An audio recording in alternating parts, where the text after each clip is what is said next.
didn't really listen to advice from Matchroom at the time. Sort of all out blood and guts. He looks like someone who just thrives under the pressure.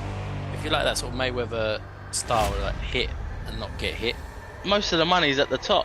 he's probably a bit more vulnerable to the right hook, to be fair. He hasn't actually got a huge KO ratio though. I think he's well out of his comfort zone at the moment.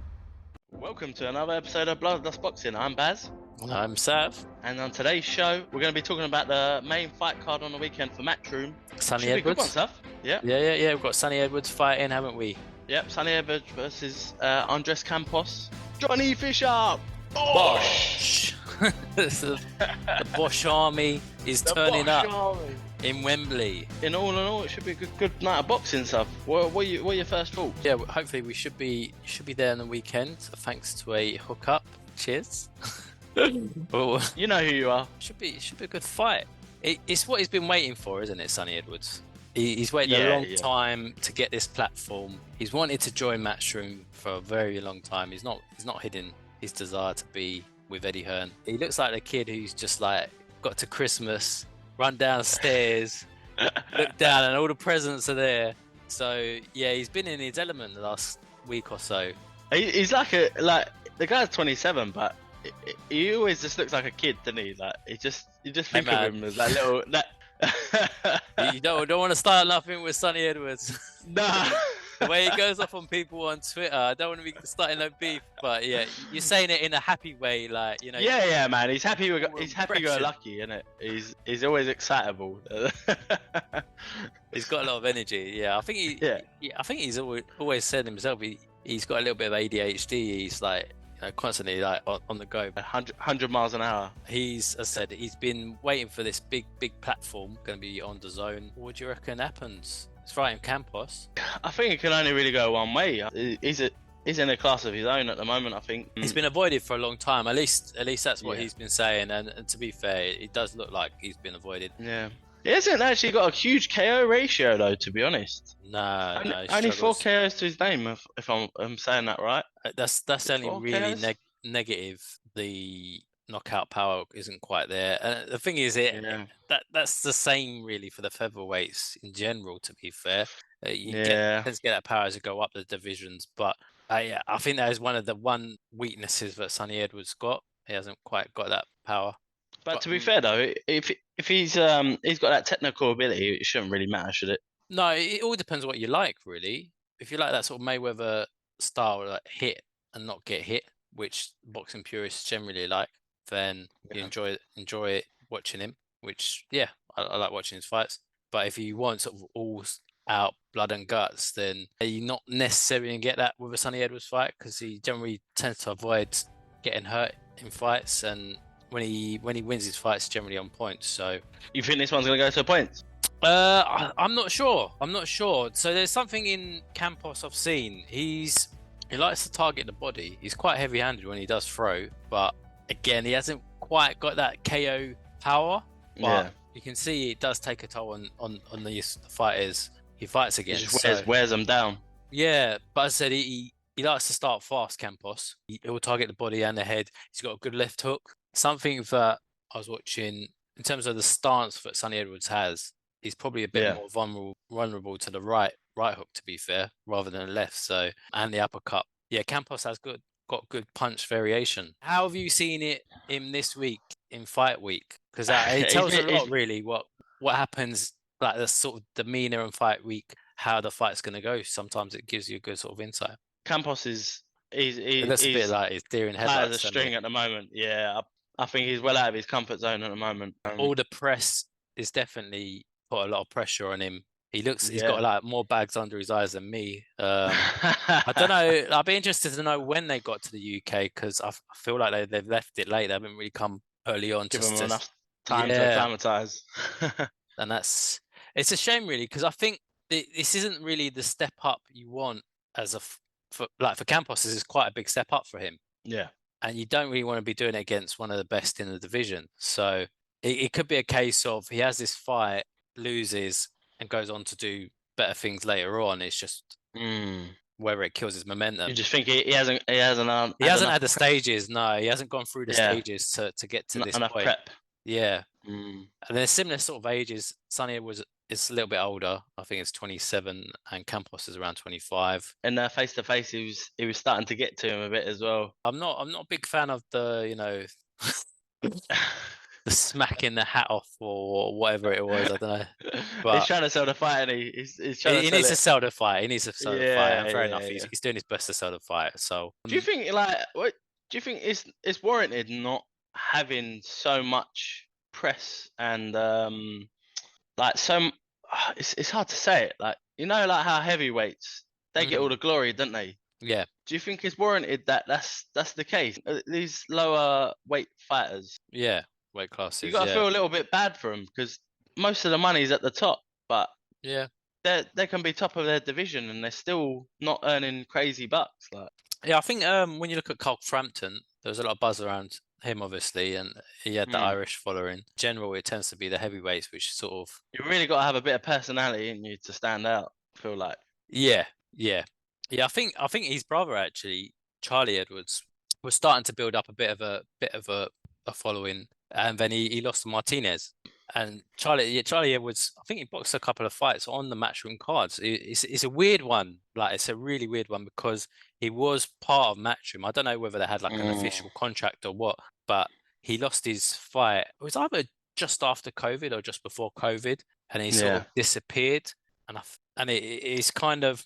I think Sonny was on Talksport earlier today, if not yesterday, and he put it to the fact that possibly maybe his brother isn't as disciplined as him, kind of thing, or he didn't really listen to advice from Matchroom at the time. Well, I think he said he's made a lot of bad decisions. Like, he sort of moved around different trainers, but yeah, it's a bit of a mad one when two brothers, they're always in the same.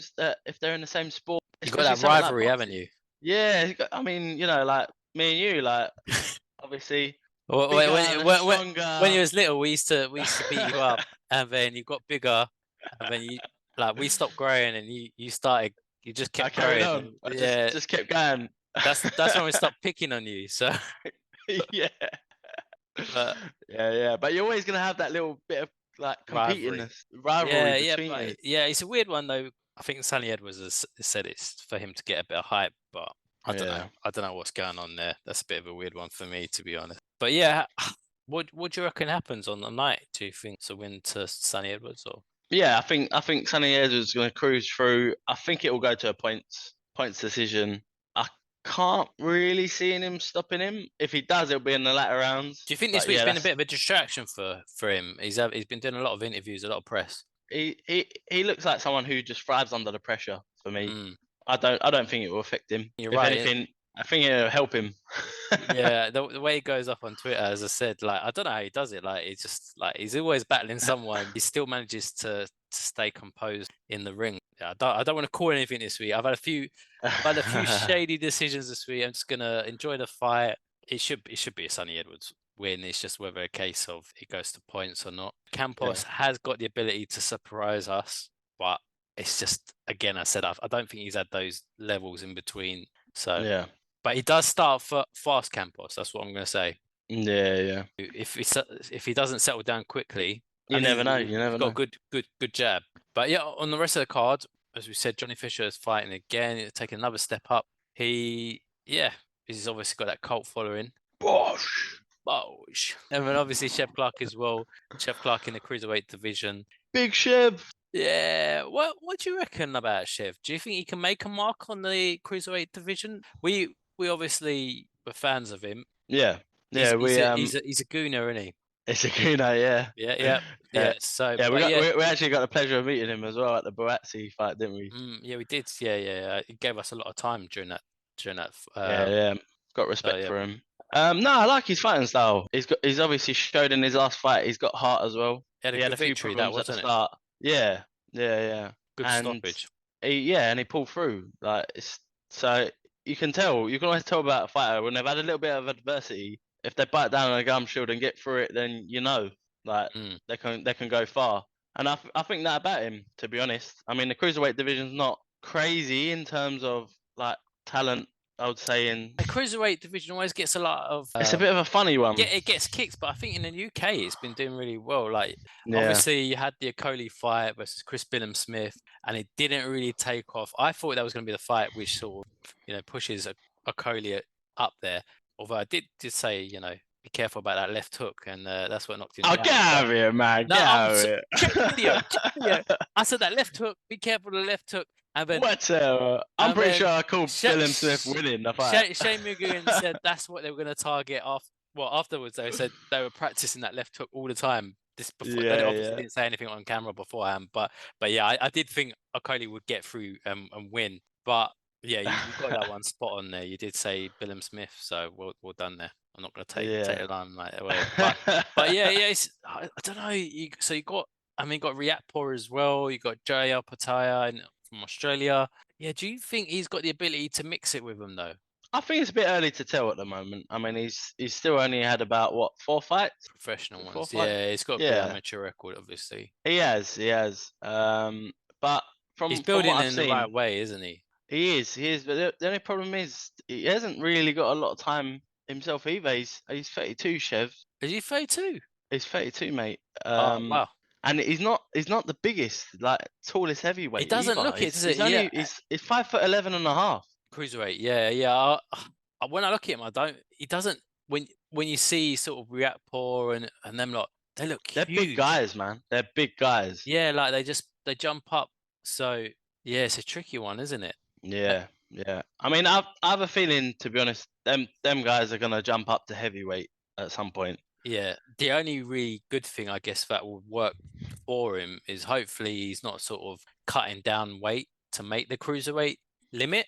That's so true. When he's going in, he's going in strong. Whereas some of the other guys are having to cut down and takes a little bit of edge off him. It'll be interesting to see how he does. And obviously, we've got Nina Hughes fighting on there. So she was due to fight Shannon Courtney, but that fight, I'm not sure what happened. Shannon Courtney got some sort of an injury potentially. So I feel like, I don't know. I don't know if I'm bad for saying this, but I feel like Shannon Courtney, I don't think she's got the hunger anymore. Nah, it's a difficult one, isn't it? So she's had a few pullouts from fights. I don't know what's going on there, but it's a tricky one because she was developing well. Well, obviously, I said we'll be there, and I'm sure we'll give you the feedback when we get back. So yeah, we'll do it live from from the fight. yeah, exactly. We'll jump Eddie Earn. Or maybe he'll jump us after some of our videos, but yeah. All right, cool.